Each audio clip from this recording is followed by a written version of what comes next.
Mayor Alan Beach, and welcome to Good Day Lynbrook, which is the mayor's television show that looks to provide information about the important topics facing Lynbrook and its residents. Now, this is my first time hosting Good Day Lynbrook. When we scheduled this taping, I was asked, who should we have as our first guest? Well, first thing that came to my mind, with no hesitation, was my good friend and our Assemblyman, New York State Assemblyman, Brian Curran. So for everyone watching the show, I just wanted to give some background about Brian. He was born and raised in Lynbrook over on Cristobal Street.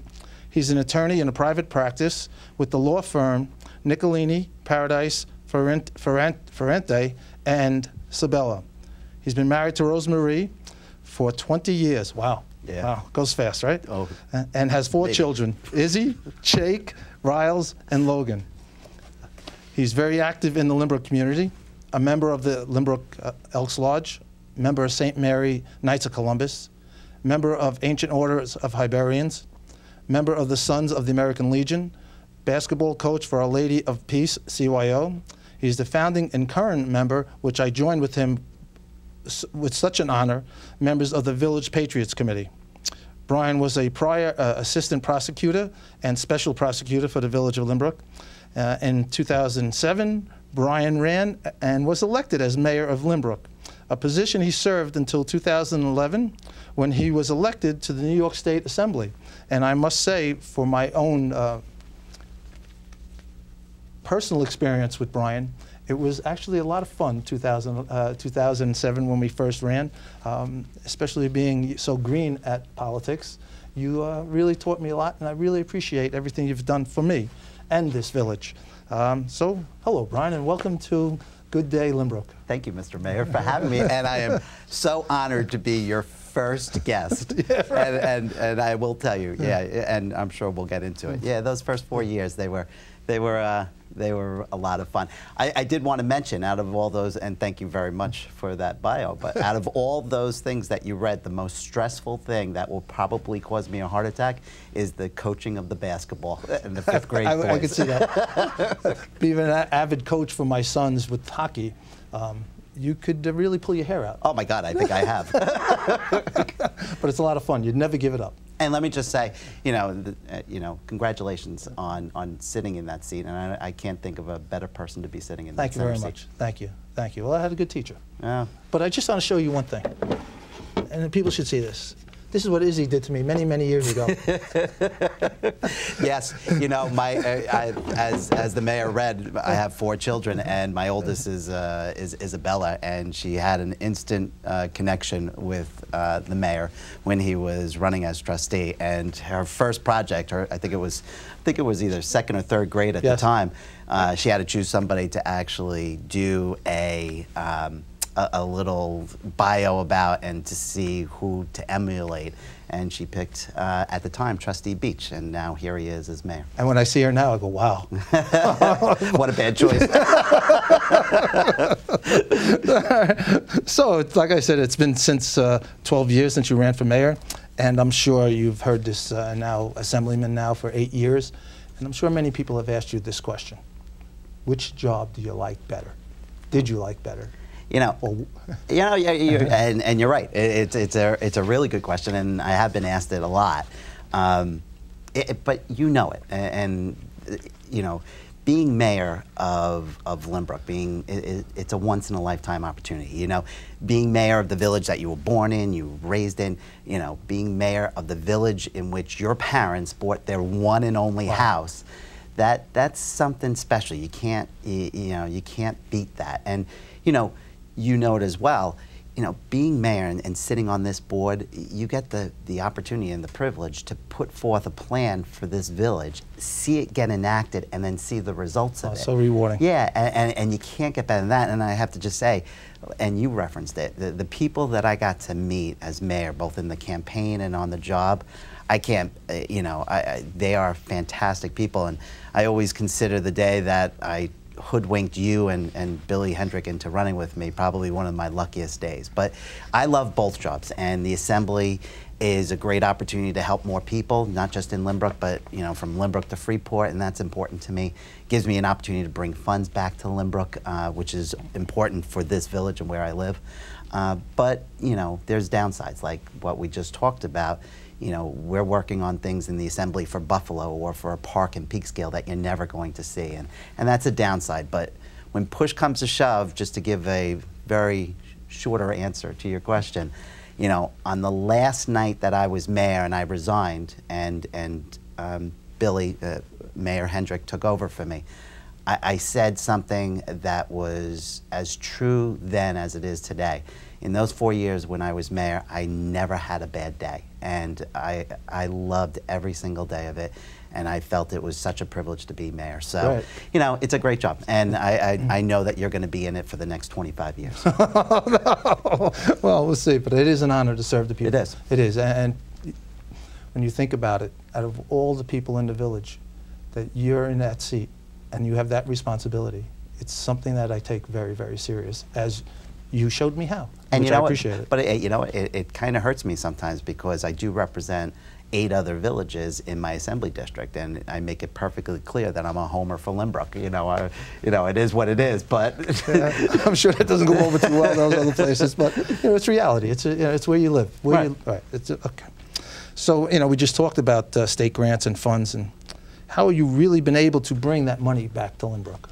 Yeah, we've had a good 8 years in the assembly bringing back money, which is important, because as you know, the more money we bring back in state monies, the less that you and the board have to go to the homeowners and the taxpayers. And 3 years ago, we brought back $100,000 grant. Yeah, that was a great. We had a picture with Ben, Billy's in it, and Hillary's in it. Yeah, and that's really. Yeah, you guys decided to use that $100,000 to redo the 2 Grice Park playgrounds, which looks fantastic. 2 years ago, my office was able to secure a $50,000 grant for transportation, which was used for roads, but more importantly, what it was allowed the board to do was to free up other money so that it could be given to other departments, like the fire department, to keep residents safe. And then this year, we just announced that my office was able to secure a $30,000 a year grant, which, in talking with you, I believe that you're going to use it for a gateway project on Merrick Road for people coming into the village on both the east and west side, which I'm sure is going to look fantastic. But it's good. We're on a good roll with bringing back money. And hopefully we'll be able to continue to do that in the future. It's all good, and it's very helpful to have that extra funds, as you're saying, that we can utilize other finances for other things. And yeah, we're trying to bring Lynbrook into that 21st century. It's getting there, but it really is. It's looking, and just as a side note, the village, and I mean this, the village has never looked better today than it ever has before. And I think the responsibility and the kudos for that rests with you and the board. Thank you, and the board appreciates that. Let me ask you another question here. What are the biggest issues impacting Lynbrook residents pending in the assembly? There's a lot, and some people, particularly in Lynbrook, it's you worry about your community, you're worried about the issues that are just facing Lynbrook, but you don't think on a statewide level. But there are so many issues facing residents of Lynbrook every single day that are pending up there. I mean, first and foremost, the biggest issue that I know we're facing is keeping Nassau County more affordable to live. We see it every single year. We are practically driving people out of this state because of the cost of living, and we have to figure out a way to reduce that cost of living and the cost of taxes on the homeowners, because we are leading every single state for the past 4 years in migration rates of people leaving New York State and going to other states. And if we don't do something about that, sooner or later, that tax burden, those very same bills still exist, but if there's less people here to pay them, that just means more money that the people that are left have to pay, and eventually they're going to get up and leave as well. So we got to figure that out. But a couple other issues that are facing people that are really important. We are experiencing a tremendous opioid and heroin problem in Nassau County. We have to fight every single year for state education funding for our kids. We have to make sure our kids are safe. And then lastly, it's a big topic. It never used to be, but it is now. We have to figure out a way to deal with ending corruption in state government because it's too prevalent. Oh, it's so scary when you see these people that you trust, Right. and they take things and take money.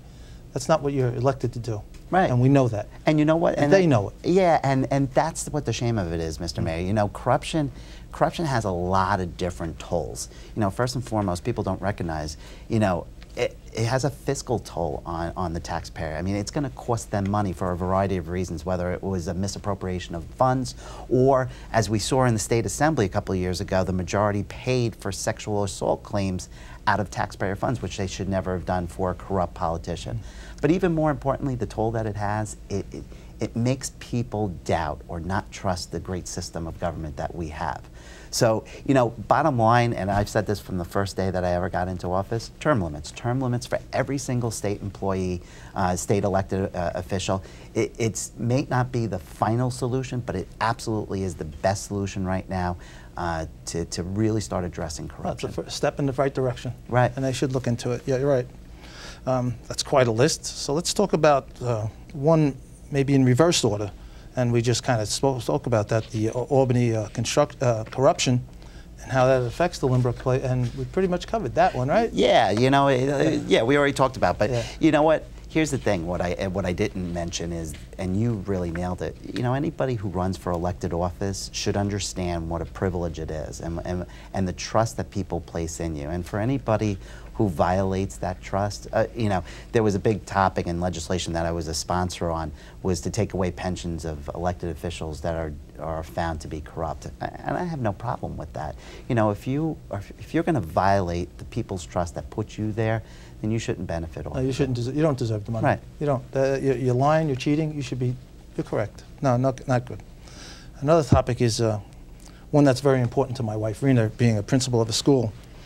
How are you making sure that Nassau County gets its particular share in Lynbrook schools and their fair share in state aid? It's not easy. That's a fight, and Rena, I'm sure, tells you all the time. It's a fight that's had every single year. You know, people at home might not understand this, but the state educational aid for every single district is determined by a global formula.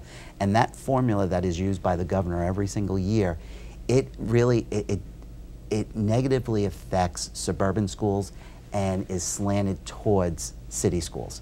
So in Nassau and Suffolk, educates 18% of all of the students in the state of New York. But every single year under that formula, when the governor comes out with his budget, Nassau and Suffolk only receives 9 to 10% of the overall state aid. That's unfair. And you know what? You would hope that we would actually get 18%. Yeah, give me my share. But we have to go back in after the governor and the legislature has to fight for additional money, and we've been very successful in doing that. And since I've been in office in 2011, the Lynbrook Public School District has received $3.5 million more in state aid. That's a 49% increase over the previous year. So that's a good number. It's a number that we have to continue to work towards every year and fight for. Because education is just so important, and it affects not only the kids and the educational part, but it also affects the community and the property values. So it's important to make sure that Lynbrook continues to get its fair share. To have a great school, you got a great neighborhood. Exactly. It's that simple. And I see that we have another question for you, if you don't mind. Sure. All right. A couple of items that you mentioned: drugs, school safety, had to deal with kids in Lynbrook. What's being done? Yeah, on the state level, and it's. Yeah. We talked about it, and this has come up between us before. The opioid and heroin problem is a real problem. It's a huge problem here on Long Island, and it's in every community. And I want everybody to know, you know, unfortunately, it's even in our community, and you might not believe that, but it is. I'm aware of it. And in 2016, there was 555 deaths for opioid abuse. And that is the highest number that Nassau and Suffolk County has ever experienced. So the state is being proactive. I voted for a budget that included $227 million in new funding for drug treatments and drug awareness programs. But my office also sponsors regularly Narcan training seminars for the general public. And you know what Narcan is. Narcan is a drug that people can carry around which would counteract an overdose if a person is has OD'd this drug is administered, and it actually saves their lives. So, you know, I would just ask everybody to keep an eye out for these training sessions and hopefully take part in it, because you just never know when you're actually going to be in a position to save a life. Or you could be that one to save someone's life. You're absolutely right. And, but it's a big problem, and we have to face it head on, and we can't lose it. But the other one that you mentioned is also school safety. And unfortunately, we have all seen it in recent years, the number of school shootings. And parents are scared with their kids in school. So we have to do something. And I know this in the state, we were very proactive. We budgeted for additional monies to enhance security measures, both in public and private schools. But there's also something else that I would like to mention on that. I introduced legislation to take primary elections out of schools. And the reason for that is sometimes primary elections are held on days where school is in session. And you know it as a grandparent and as a parent, and I do, you can't get into a school without showing photo identification, ever, except on those election days, because you're not allowed to ask for photo identification. So on those days, as it currently stands, anybody can gain access into a school without showing any ID. That's not what we want. And I'm a huge supporter in requiring photo ID to vote. But unfortunately, I don't believe that that's going to pass here in this state. So Which is amazing. Yeah. Which is amazing. Yeah, but the alternative is to move those elections out of schools and into a safer location. And you know that we're trying to work on that. We're trying to get that bill passed. Hopefully, we will in the near future. Hopefully. Yeah. I know you were part of our Take Back Drug program we did with the village. Assemblyman was here. It's another photograph we had. We had a great turnout of the drugs that people had in their homes, which a lot of times they're just sitting in the shelf, and they're an opportunity for maybe a young one to put their hands on it. Right. We were amazed, because me and the mayor were sitting out there, and we were amazed how it was a constant flow of people just pulling up and giving the police department any unwanted medications. It's amazing to think how much medication is in one's house that is just sitting around. And you know, it was a great program that you sponsored, and thank you for including me in it. Right. And okay, well, we have another question for you. The run, the Heroes Run for Heroes race. It's a 5K. The race is coming up, and I believe you would like to promote it. Yes, thank you, Which is a good thing. Let me just tell everybody at home. 3 years ago, we were approached by a lot of veterans who their own houses, whether it be a VFW or an American Legion house, was having trouble keeping their doors open because of the financial you know, constraints and obligations. And what they wanted to do was try to figure out a way to get money. And I came up with this idea to hold a 5K race called Run for Heroes. We've run it for the last 2 years. This is going to be our third year. Each year we've raised over $30,000 for those participating houses. And this year it's on September 15th, 8:30 at Hewlett Point Beach Park. And it's right down, right through East Rockaway, all the way down to Hewlett Point Beach. We're going to be starting at 8:30. It is a fantastic day, a great run. We have all the veterans out there. You're supporting a great cause. If you're a runner, or if you're a walker, or if you just want to participate, please come down and support it. Yes, you had a nice turnout of dignitaries here. Yes. Which is very nice. Yes. It's nice when people show their face and participate. We almost had more dignitaries than we had runners. Well, I'm sure this year you'll do very well. And that's a great cause. It is. Anything you do for the vets, can't say enough. It is. It is. You know, that's, and I know it's yours too. That's one of those causes that you just love to do everything that you can. Yes, whatever you can do. So, and finally, how's your family? Oh. It's been quite some time since you've brought your family around to these walls, to our village. Yes. We all miss them, and you know, you got your wonderful wife. She's a blessing for all of us, because she keeps you in line, I guess. She definitely does, and she's God knows she's a blessing to me. But you're right, 12 years is a long time. We had a photograph that we came across that had me, Isabella, and at the time, Logan, my middle son, and it was taken on the night of my swear-in for the mayor. And it's so funny because you don't know where the time has gone. And I think we have another photograph showing them now. Isabella's 16. Oh, here you are. You see them. Isabella's 16 years old. She's a junior in Sacred Heart. We got Jake, who's 14, going to Chaminade, and Riley, who's 11, and we had the newest one, who wasn't even his gig. That's Logan, and they're doing great. And they know, you know, the mayor stops by often, and they love him to death.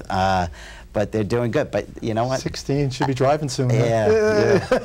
But I have to tell you, you just, like you said, you just don't know where the time goes sometimes. No. And you know, looking back at that photograph, it brings back a lot of memories. It brings back a lot of memories, both family, and like I said, memories of me, you, and Billy, Mayor Hendrick, down here, and the good times that we had. Yeah, we had a great time. Yeah. Great time. And regards to the Hendrick family, we had a lot of fun, and we got a lot of things accomplished. We did, and for everybody at home, you know, and I always used to tell Billy this, and I always told Alan this, you know, when we came into office, you know, the political winds in Lynbrook were tough. It was difficult. It was tough for the prior mayor, Mayor Scarpato too.